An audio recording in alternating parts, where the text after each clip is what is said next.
Welcome to the Advanced Investor Alliance podcast, where investors achieve their full potential through real and authentic content.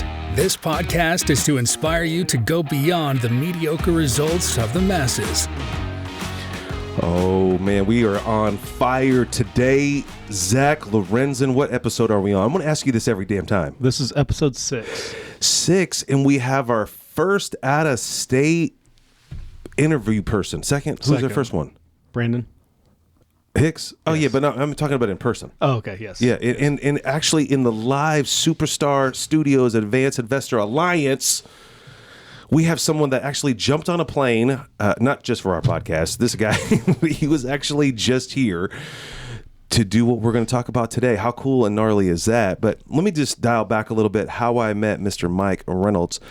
So this is a weird story. I purchased a Family Dollar, and I knew I was going to get hammered. First of all, I paid retail-ish, which is not good as a real estate investor. But hey, the times are here, and you want a cash flow, and sometimes you might have to pay 90%. Anyway, I bought this property, hanging out with some other superstar, bigger investors than I am. If you think I'm big, I'm small to these folks. Russell Hunt's one of them. Michael is another one. And we're having lunch, and he's like, yeah, I just did cost segregation. I'm like, what is cost segregation? I actually kind of know what cost segregation is. Yeah, I'm lying to myself. I have an idea. I know that you hire someone and they count cabinets and doorknobs, and you can get a deduction on your on your taxes. Sign me up. So he gave me this gentleman's name that is in front of me, Mr. Mike Reynolds. And so Mike is so cool, real laid back, like just like us. And he's like, I'm in town. I'm going to come see Hunt's property, and I'm doing your property. And I was like, okay, let's have lunch. And then I reach out to a great friend, Crystal Crothers, and she's the one that actually introduced Mike Reynolds to Russell Hunt, who got to me, but I'm cooler and sexier than them, and that's why we're meeting. So it's just like reality and truth. What do you think, Zach? Are you excited? Yes, sir. Very excited. Well, Mike, welcome to the Advanced Investor Alliance podcast, number 6 episode. Steven, thank you very much. Can I call you Steven? Yeah, call me whatever you want to call me. Glad to be here. Glad to be You here. might be beating me up because I'm going to test you today. Well, you know what? I'm coming from the sunshine of Florida, so you have to forgive me. It's a little chilly here for me, but I'll manage. We're jealous. Yeah, 60 degrees. Zach and I were just in Florida, and it was like 78 degrees. Yeah, it was nice. In South Beach. How far are you from there? About 3 hours. So I'm in Cocoa Beach where they launched the rockets. Oh, Cocoa Beach. Cool. Yeah. Did you watch the new Challenger Netflix series? No, is that a good one? Yeah, it's like the real story of how the thing blew up and all the masterminding craziness behind it, that they kind of knew stuff was going down. Wow. So, yeah, it's crazy. I was around that time. So, let's just dive right in. So, why in the world would you want to do a very tedious job? So let's just get into the basics first. What is cost segregation? So everyone would know. So there's a long and short answer to that. So basically, it's a strategy used by real estate owners and investors to increase their cash flow. So what we do is we accelerate the depreciation deductions by separating the components of a building into shorter-lived asset categories. So you can depreciate these shorter-lived asset categories at a faster rate, which is going to allow a lower taxable income and also a higher cash flow. Okay.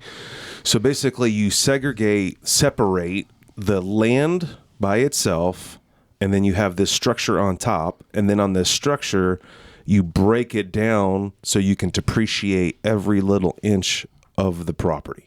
Correct. So basically there's 4 class lines of property. So the IRS has decided there's stuff that lasts 5 years, there's stuff that lasts 7, there's stuff that lasts 15.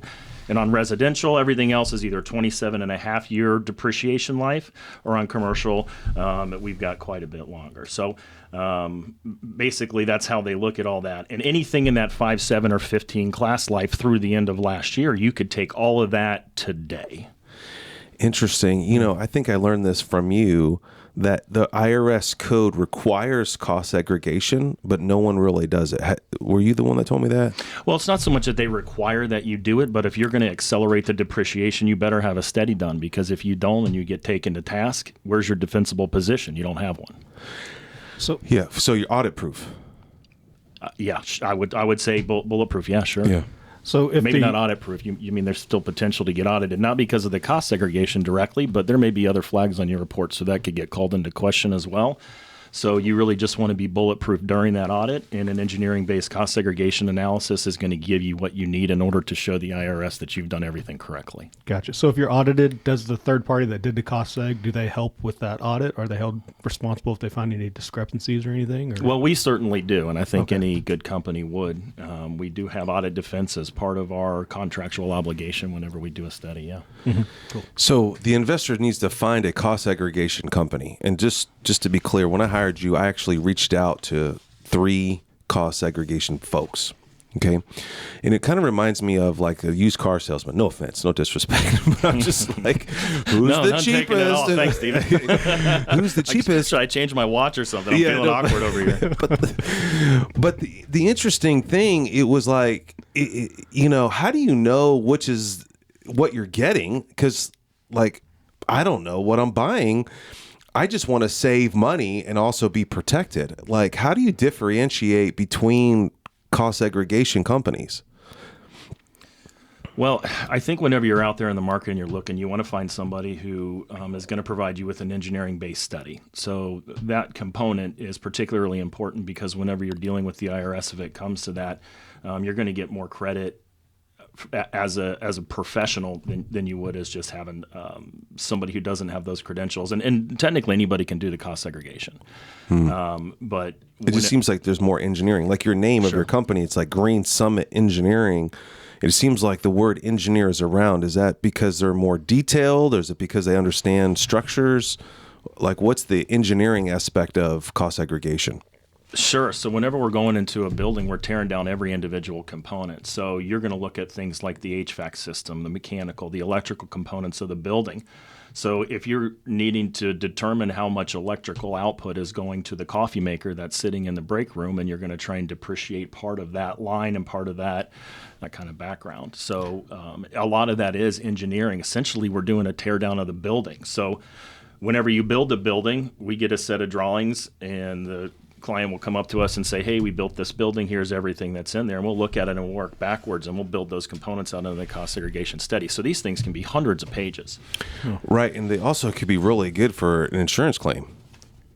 Yeah, absolutely. Because you know exactly what you're dealing with now. You mentioned the word HVAC. So when you do this report, because like just to throw out some numbers, I know that I got the report, and I believe, and I should have looked at this before you came up here, I apologize, but I got about $200,000 in cost segregation within this magical number that I think I can depreciate off my taxes or accelerate it for the first year. That's what the whole goal here is. Is each item at its different point? So like that $200,000 is wrapped up because the HVAC can be depreciated for X amount of time for this much money, and the outlets are this much money. How does that process work? Yeah, so let's back up a little bit, and it may actually be good to talk about the process here. So we'd go out and originally do the inspection. So we've got to have one of our guys go out there, inspect the property, and they're going to go in there and log all the components in the building. The next step, and this is kind of what you were just touching on, is the asset classification portion. So we're going to go in there and we're going to classify each individual component, land improvements, personal property, among others, into their individual class lives. So that determination is something that's made in the IRS Master Depreciation Guide. So there's no sort of rule of thumb there. You just go to the guide and it's going to say this thing is in this depreciation class life, this is in that, and this is in the other. So whenever you're talking about that $200,000 of accelerated depreciation that you received, anything in the 5, 7, and 15-year class life categories, those all can be accelerated and taken today as of 2022. The rules changed in 23. We'll talk about that a little bit later.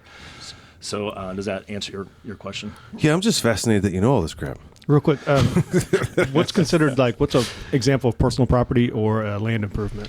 Land improvement would be replacing the parking concrete. So Wow, you guys do outside too, huh? Drainage and that kind of stuff too? Yeah, we would look at all of that, and the engineers would determine what of that is accelerable. Personal property, desks, furniture, computers. Gotcha. So going back to where you're talking about the electrical coffee machine would be personal property, Yep. but you dive deeper in and cost seg the electricity that goes in to run that coffee machine. Am I a typical investor? I have no idea right? what you're doing, but I'm paying you this money to get money back on my taxes. That's what cost segregation means to me. I would say that everybody that purchases and holds for more than 2 or 3 years, we should be talking to. So we can talk a little bit about when it's not. Okay, how about probably a the good classification of the property? Because I was talking to Crystal one day, and she's like Miss Gangster Taxes. Like she's coming on here pretty soon talking about taxes. But I remember at lunch that we had together, she was talking about doing a cost seg on her mom's house, and it wasn't cost effective. But like, do people do that on residential stuff as well? Yeah, sure. We just had one not too long ago. It was a single-family home down in South Florida, and we did a cost segregation on that and accelerated 40% of the purchase price less the land. So keep in mind, land is not depreciable, right? It's going to be there forever. But the structure is, and whether it's commercial or commercial residential or even single-family homes, in certain situations, you can accelerate the depreciation. On that one, off the top of my head, we did about 40%. So I think the client paid about $500K, which is a little bit on the lower end of a cost segregation tolerance. But you figure they paid that, you want to knock out $100,000 for the land, you're at $400,000. So you're accelerating 40% of that. Wow. So, I mean, that's real money to a lot of people. Do you have to cost seg one property at a time, or can you do multiple, like a portfolio? You can absolutely do multiple at the same time. So, But like as one big package. Or you have to buy them all at the same time. And we're not talking about your services. We're talking about like on the IRS, using the benefit of accelerating. Like, like in a 1031, you have to identify the property in a certain time, and then you have to do the exchange. Is cost seg only good in a certain period of time, and then can you group 5 houses at one time or something? So I think the easiest way to look at that is to kind of separate the engineering aspect from the taxes. So we're not tax professionals. We don't do that, right? So from an engineering standpoint, generally what you want to have delivered to the accountant for the client is an individual report per property. Now, if everything's real similar and we're doing a spec home build where they've got 150 homes that they're building, we would put everything on one report and then itemize a schedule for each individual building. So you want to be able to have that as an individual unit of property, or individual unit rather, so that you can go in and determine exactly what you've got there. Because if you just sell one of them, how do you know what you sold if everything's grouped into one? So from a sales standpoint, yeah, we can group it together and do 4 or 5 year properties. It cuts you a better deal. It works for us. But from a engineering IRS. standpoint for the IRS, you want to have everything done separately on one report. So you were talking about when you sell a property, do you have to recapture any of those tax savings when you sell it? Oh, that's a good question. That's not for you. Is that your scope? This is a little out of my scope, but I Okay. can tell you there are situations where you want to be very careful about that, particularly hold periods. So if you're only going to hold a property for a year and a half, recapture tax can really come back and bite you, because if you wrote off and accelerated something that was supposed to be depreciated over 15 years and you didn't hold it for 15 years, the IRS wants the money back. So your tip that you're giving us right now, make sure you know what your end goal is and how long you need to own this property. Because if you really are flipping it, it's probably not worth the cost seg. No, it's not. Generally. Yeah, that's true. Okay.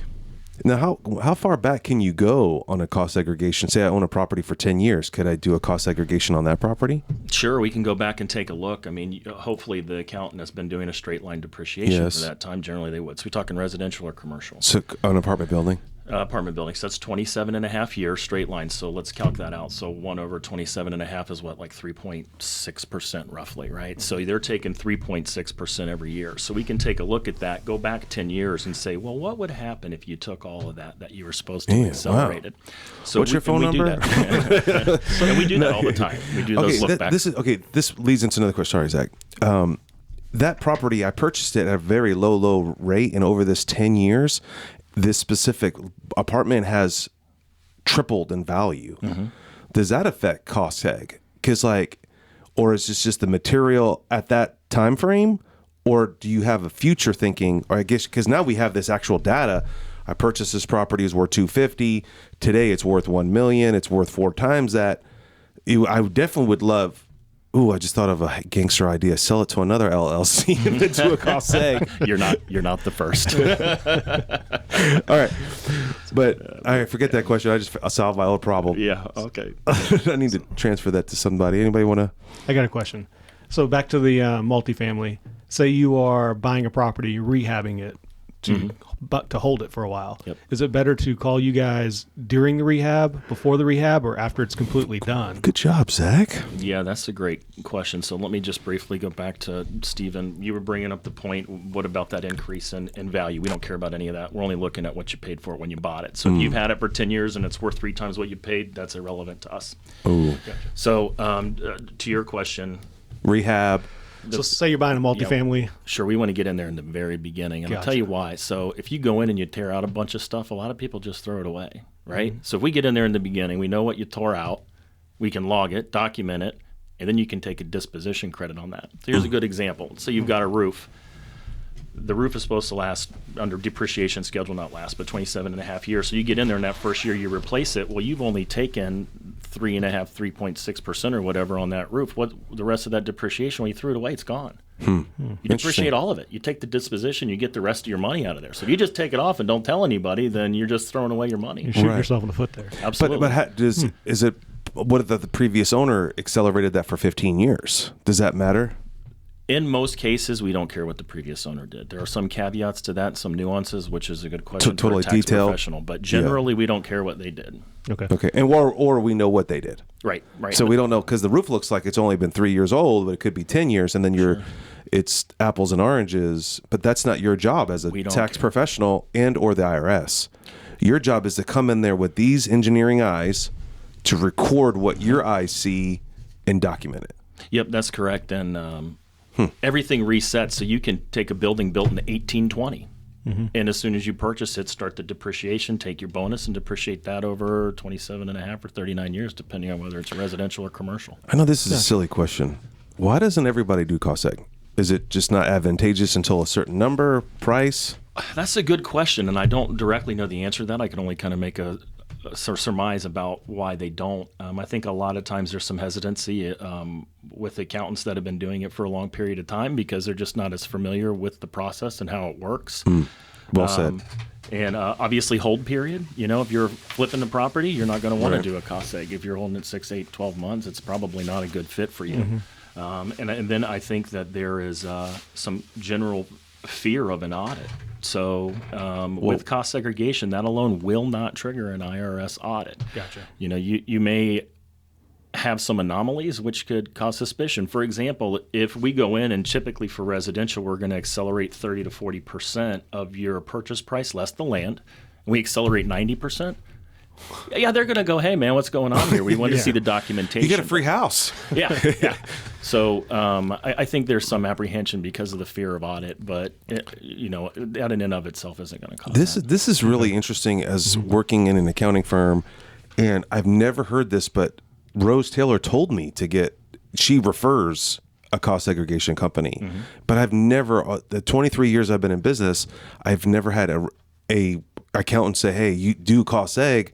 They're probably just, hey, the safest and best way is just to do the traditional line item, so it's all just buttoned up. So when you add in cost segregation, a third party company, it just creates a little bit nuance. They're probably a traditional conservative, never want to go outside the box accountant.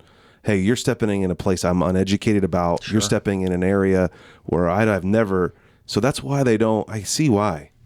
Interesting, because it seems, I'm relatively new to commercial real estate. I have 10 years, but 3 years full time, 4 or 5 years, and it just seems like all of my friends do cost seg on everything, and I'm like, why is it so common at the $500 or multi-million-dollar level, and then it's never even talked about at this level? And I was like, is it?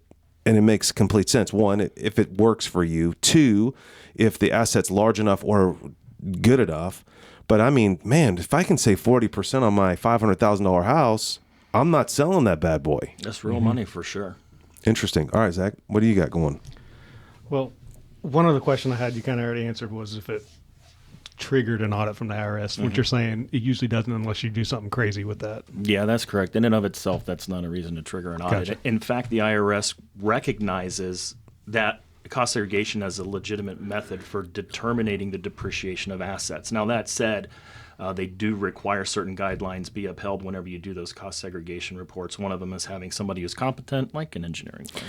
Gotcha. Well, I know someone, so I guess it wasn't you, but some accountant somewhere, my little train of walking around, someone said that it's actually, I think Rosemary said this to me, it is required by the law to do a cost segregation, and we don't do it. Majority of those smaller investors don't do it.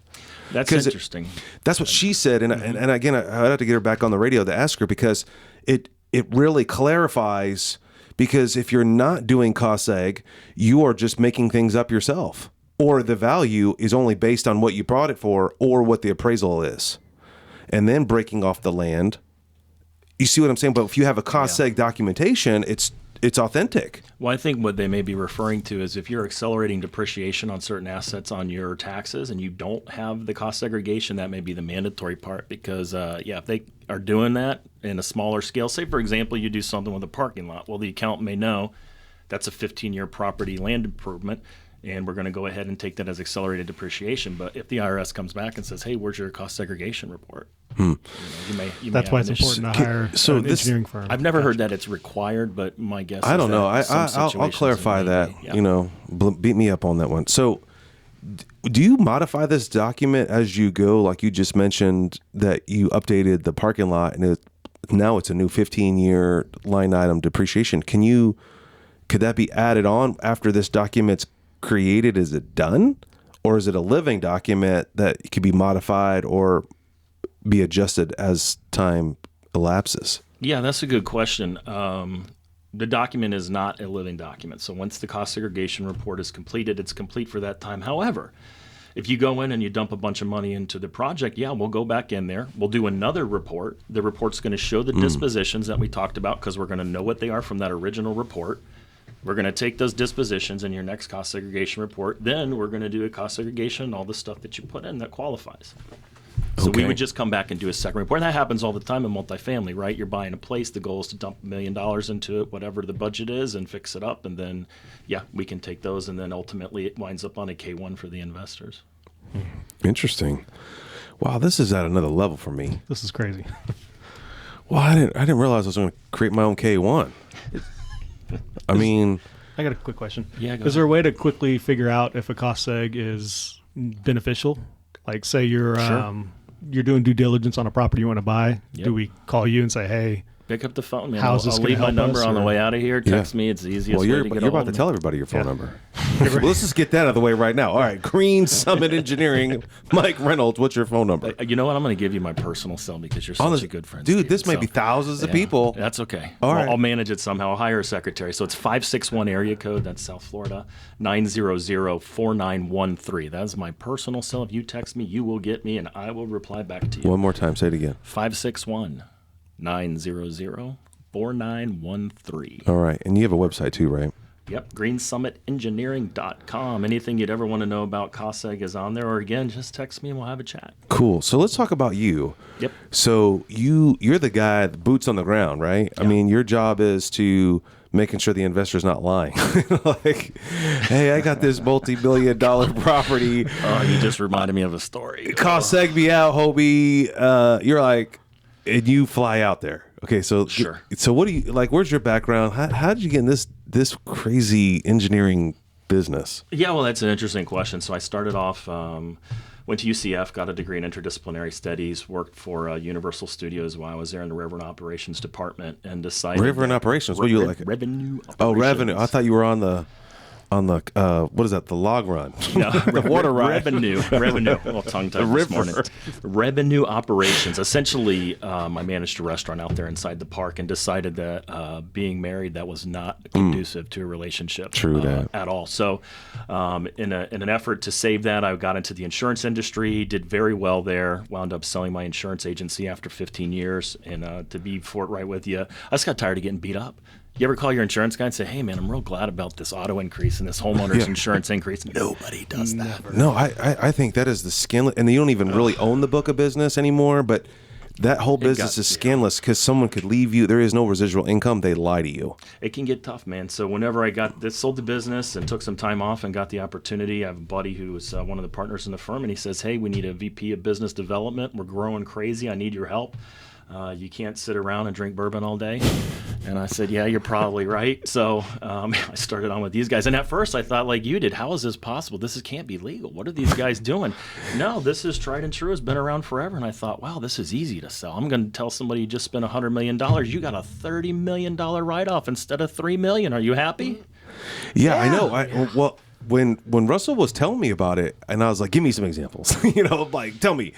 Yeah, I got this one. And then Crystal popped in, and I was like, oh my gosh, why have I been sleeping? I've owned, more expensive properties. Sure. This one that you're sitting in right here, it could have been cost egged. When'd you buy it? 5 years ago. Yeah, let's take a look. Dude, I got a whole bunch of these like this size. Perfect. So you're gonna keep me busy for a while. I love it. I'm on my user discount. Just to get the cat out of the bag. I was like 6 G's for the cost seg. This is your cheap real estate investor out there. Not me. I'm telling you right now. I pay for it now. But how long does it take? What does it cost? But I paid $6,000 to get $200,000 back. I think that is ROI. I would do that all day, every day. And whenever you reach out to us, what we're going to do is we're going to put together that ROI for you. So you'll get a 2-page document, 3 if we're including a land value calculation in there, and it's going to tell you your ROI on our study is 86 to 1 or 100 to 1, whatever the number is. You'll be able to know real fast if it's something you're comfortable doing. So your buddy that works at the firm, right? Started, you got in, and so what is your job now? Like you're the front lines. You meet the investor. You talk about their property. You kind of do a general case study of them. And then what's the process after that? What do you do after that? So I'm essentially the face guy, right? So I'm the guy going out, talking to people, shaking hands, kissing the babies, explaining the process, going around trying to drum up new business. I just got out of a real estate convention. We did the attended the lifestyles out in Expo. Dallas. Yeah, Expo. WEBA. I'm a member. Yeah, we had a really good 30,000 people. Yeah, a ton of people. I had no idea that group was so large, and we do some other smaller stuff out in Dallas, but really love that market. So a lot of my time is spent. I'm in an apartment. I'm in 2 apartment deals there that we've cost egged with. Yep. In that group. Yeah. And that's the first time I got money back on my taxes after buying that a passive. Yeah. Yep. It's a thing. It is definitely a thing. So most of my time is spent doing that, coordinating project site visits with the engineering team and making sure that everything is seamless. So during the process with me, I think that we worked well together. We got everything figured out. You wouldn't be on the radio show. You wouldn't be here, homie. Fair enough. I'm a real accessible person. You text me on Sunday, send me an email and say, hey, these are the questions for the show tomorrow at like 6 o'clock. I'm all over it. It's no problem. It's fine. I know you have notes, too. I was pretty impressed. So, like you pseudo sales guy, pseudo engineer, like came prepared. We like to keep your pants down. That's our goal to get you well, I would say pants sag. Why'd you say that? but like, we really want authentic. I will bare my soul. Yeah, for you, bare Steve, your soul is probably. I mean, I think that's where success is, and that's why your business is growing. Absolutely. And these are areas, and they don't teach you cost seg. They don't teach you how to. You can't take a class somewhere. Yeah, it's just. And plus, the IRS is not real clear on it. They understand it. You have to interpret it yourself with an accountant to support you. Yeah, and that comes with experience and time. And a lot of what you'll see in our reports is pages and pages of court cases and decisions that explain why our methodology is a certain way. So when we talk about creating a bulletproof report, that's what we're talking about. So that if it ever gets questions, this 30 or 40 pages of what looks like fluff in the report that you would never read is going to be real important. So case log, I love it. With that long report you're talking about, how long does it usually take to complete a cost seg study? Yeah, sure. It depends on the complexity of a project. So we've done practice facilities for the military. We've done theme parks. We've done months, multi-stage apartment communities. We're spread out over 100,000 acres, these massive places. So, we could be talking about anywhere from 3 weeks for a small project to 3 months or more, depending on the scope of the work. Yeah. Generally 3 or 4 weeks. Okay. So, like, what's the process? Hey, I got your number, whoopee woo, got it from Steve Van Kallenberg. Oh, I know that guy. And you're like, you just go into the address? Like, walk us through like we're a fake customer. Yeah, sure, man. So if I got a call, say we walk out of here and somebody pings me on my cell phone, the first thing I'm going to do is plug it into Google Earth. I want to see the property. Bird's eye. I want to know what I'm dealing with, right? You know, is this a giant, apartment complex or is it a little shack? Then I'm going to go to the property appraiser's website. I'm going to pull all the data I can from there. And places like here in Oklahoma City, that data is plentiful. Yeah. Whenever you go out to Southern California, we do a lot of work out there. That data is almost non-existent. So we have some other resources that we pay for that pull that information. So after I've taken a look and kind of qualified the property, we'll have the discussion with the potential client about hold period and did you speak to your accountant about this, who referred you, so we can get kind of a feel understanding whether or not there's knockout questions, right? Like the hold period. Then I'm going to just say, hey man, this isn't going to be worth it for you. So after that, we'll go through, we'll pull together the benefit analysis. I'll send that over. We'll have a chat and say, okay, this is what you're looking at as your ROI. Are you comfortable? And you say, yeah, thumbs up. I say, okay, I'm going to send you the contract. And I'm going to send you a retainer of 50%. You pay that. As soon as you pay it, the engineering team is activated. They're going to coordinate that site visit. Once the site visit's done, they're going to go sit in their office and close the door and crank the numbers. Once the report's done, I'm going to deliver it to you. I'm going to send you your final bill. Yeah. So what kind of documents does the investor need to have ready for you when they call you? Well, that's really depends, right? Okay. So if we have something that's a pretty standard transaction where we're just dealing with, let's say, purchase of an apartment community, there's no 1031 exchange involved. It's a pretty straight transaction. I really need minimal information because we're going to have a guy go out there and scope the site, right? An appraisal, right? An appraisal would help? That certainly helps. The more information we have, the better estimate I'm going to be able to provide, right? But sometimes I can just pull what I need from the purchase price and the information that I find on the property appraisal website is enough. Is enough to put together those preliminary figures. But when we get into the report, if you've got an offering memorandum, that's great. If you have a property appraisal, that's great. Facility condition assessment, also great. We may need a lot of additional documentation whenever we're talking about a new build. We're going to want architectural, mechanical, electrical, all the drawings, right? Then we're going to want to see what you've paid, contractor pay request, because we've got to have some substantiation that not only was it in the design plan, but that actually exists, that it was actually built. And even sometimes we're handed a box of receipts. Believe me, this is not the way we like to do business, but when that happens, there's a premium there. But here's a box of everything I paid. You guys figure it out, and we can do that too. Okay. All right. So, this is great. Roses. I'm getting money back. You're happy because you got a job. Has there anything been negative? Like it didn't work out. Somebody's pissed off. Sure. Because there's always that dude out there or gal out there, Karens, I think their names, or some, like roses and rainbows don't flow from every hiney.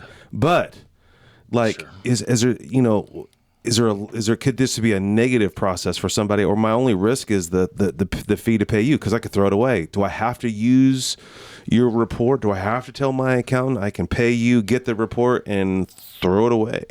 Sure.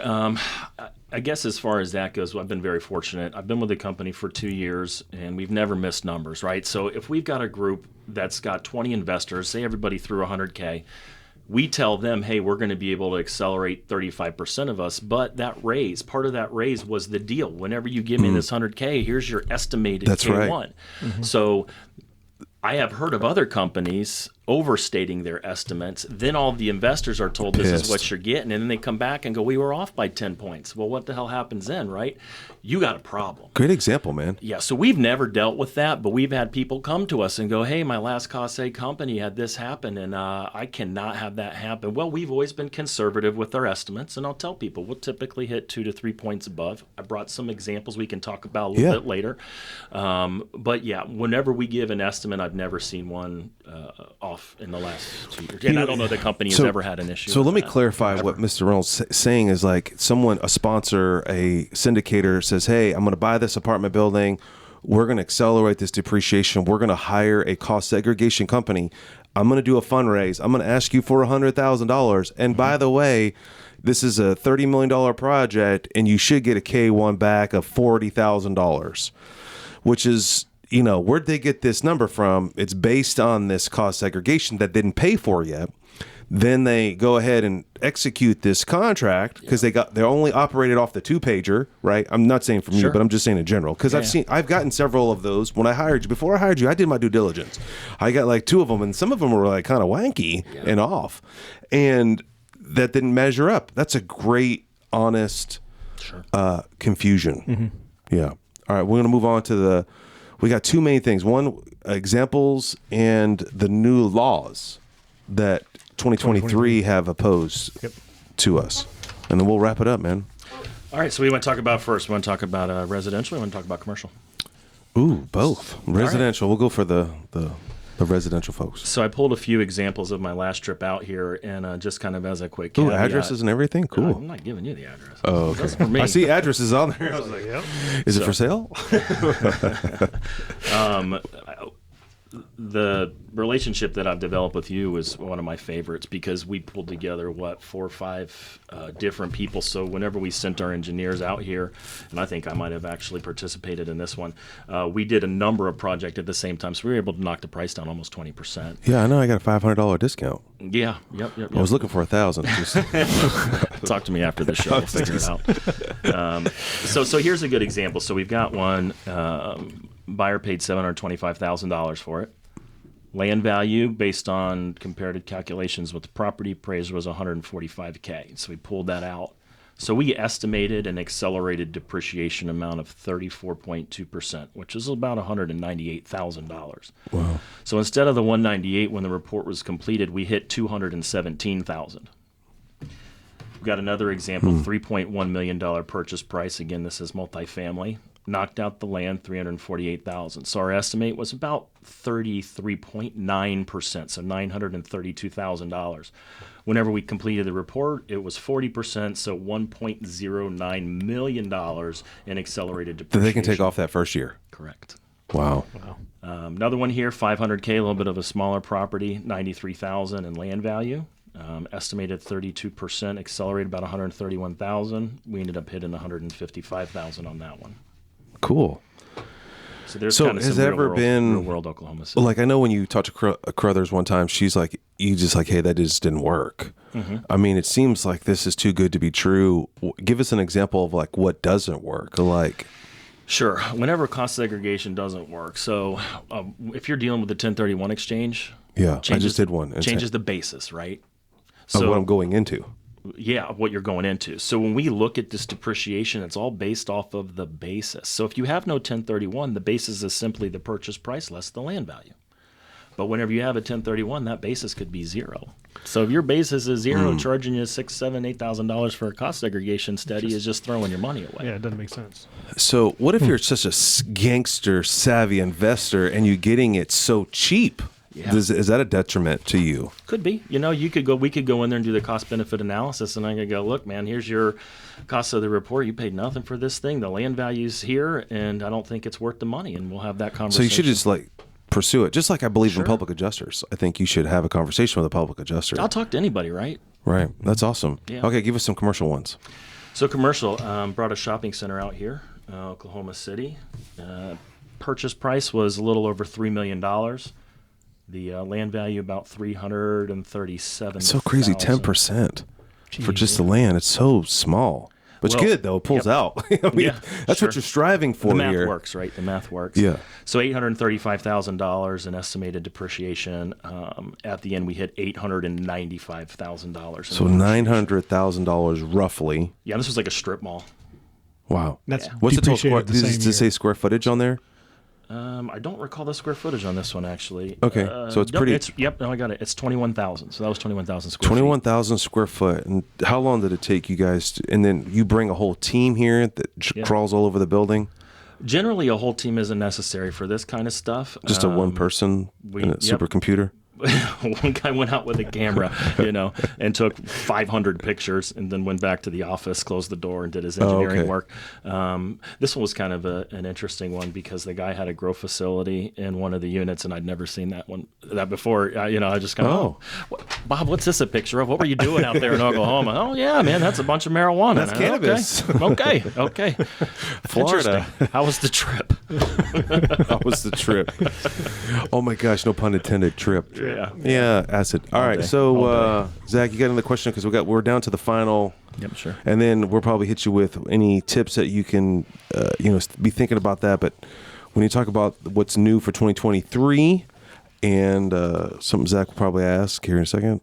Yeah, just I was looking at the laws in 2023, and it shows that it changes from 2022 to 2030. 2022 is 100% depreciation on the bonus. Yeah. Yeah, and 2023 it goes down to 80, and then 20% year after year. Yeah, what the hell is that? What's all that about? So without getting into the political climate, I would say that there are certain administrations that are more favorable to cost segregation techniques and some that are not. So we're seeing this kind of weaning off of the bonus depreciation. So you're still going to get the class life depreciation. The 5, 7, 15-year property is still going to go faster than 27 and a half years or 39 years for commercial, right? That didn't go away.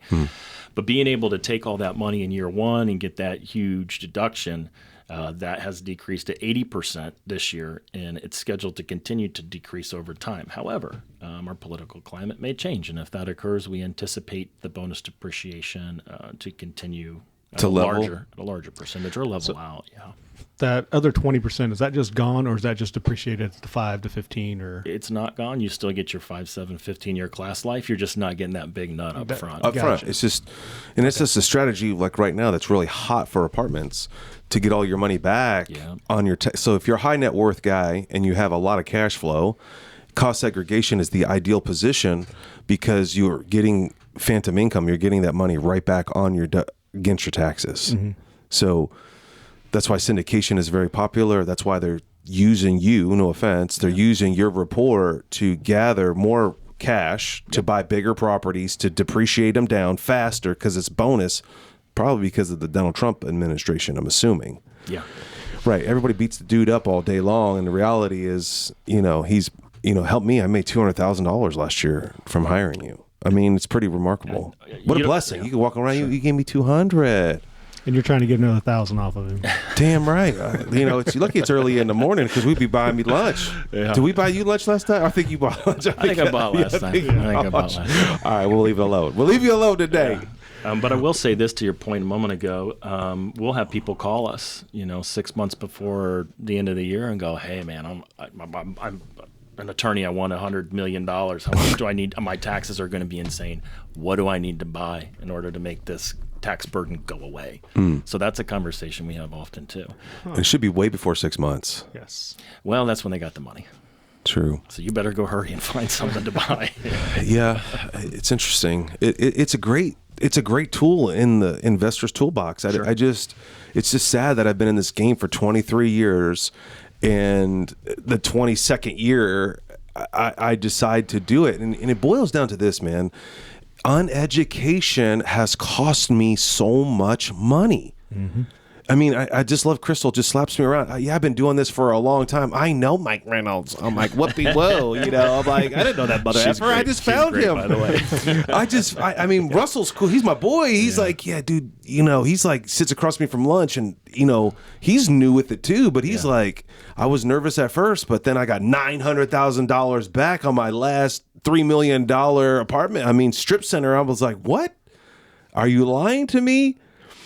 And then, I called another investor in New Mexico who just uses this strategy in his equation when purchasing property. Just as we use pay down depreciation, regular line item depreciation is what I use. I just don't calculate it.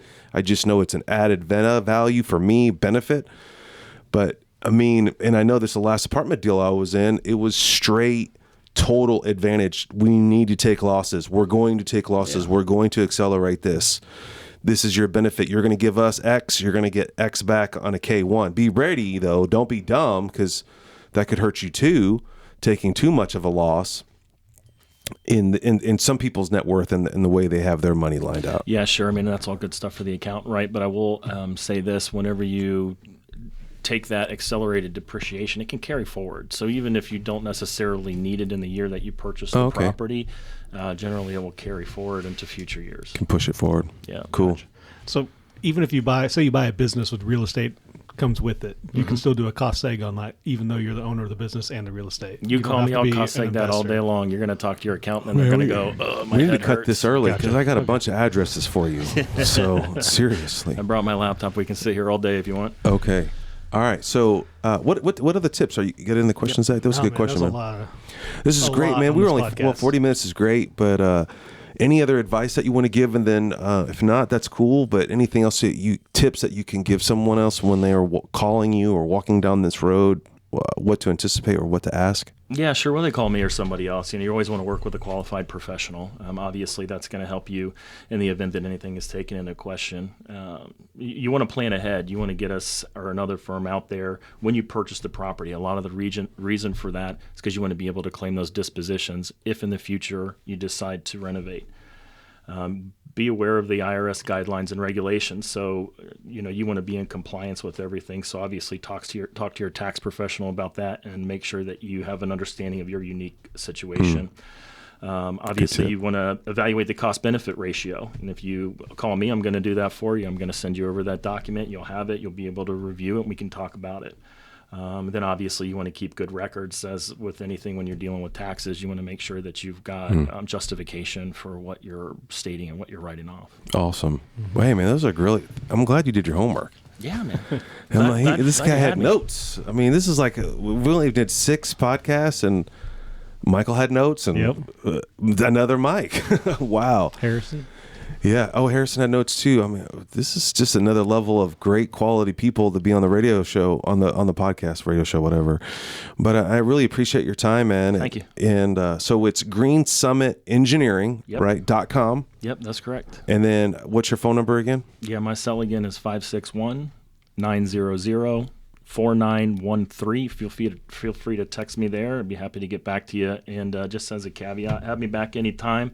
There's some other interesting stuff coming down the pipe with 45L, 179D. What the hell's that? Energy efficient building credit stuff.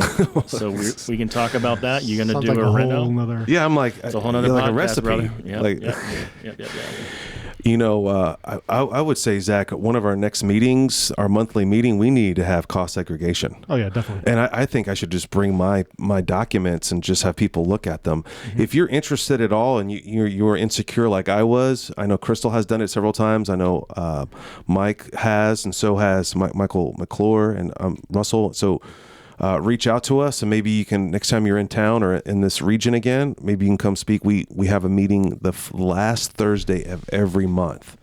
So it's called AdvanceInvestorAlliance.com, and it's a intimate group of commercial real estate folks and entrepreneurs that need to know this and need hand-holding in certain areas. That, like myself personally, I know how to make money. I know how to ask for money. I just don't know how to save money. I don't know how to put it back into my pocket. But anytime, I'd be happy to come out here. Yeah, we could even Zoom you in there sometime. But it's really cool that, that Crystal is involved in this organization, and she's one of the founding members, and that she was the seed that was planted here in Oklahoma City that all of us have benefited from. I mean, and that's why we do this group, is that type of networking. Of course I do my due diligence, and I would lie if I didn't call 2 other companies. Yeah, no, I'd encourage that. Yeah, as an accounting, I own an accounting firm, and I do the same thing. We quote you a price. Please call 2 other accountants. You want to make sure, because this is an intimate relationship. We're going to know everything about you, and we want to do it right. But it was interesting that I called another cost seg guy in New Mexico that my friend uses all the time. And it was just good to contrast and compare. Sure. But the level of service that I've received from you, man, was bar none, because I was that uneducated guy. I appreciate that. Yeah. So if you're looking for full service, and if you're ignorant, they're on their website has a plethora of information. Definitely something that you want to be aware of, and keep in mind too with the new administration. Things are going to change 80%, so be aware of that. But go to greensummitengineering.com. Thanks for listening to the AIA podcast. Stay motivated by listening to our other powerful episodes at AdvancedInvestorAlliance.com.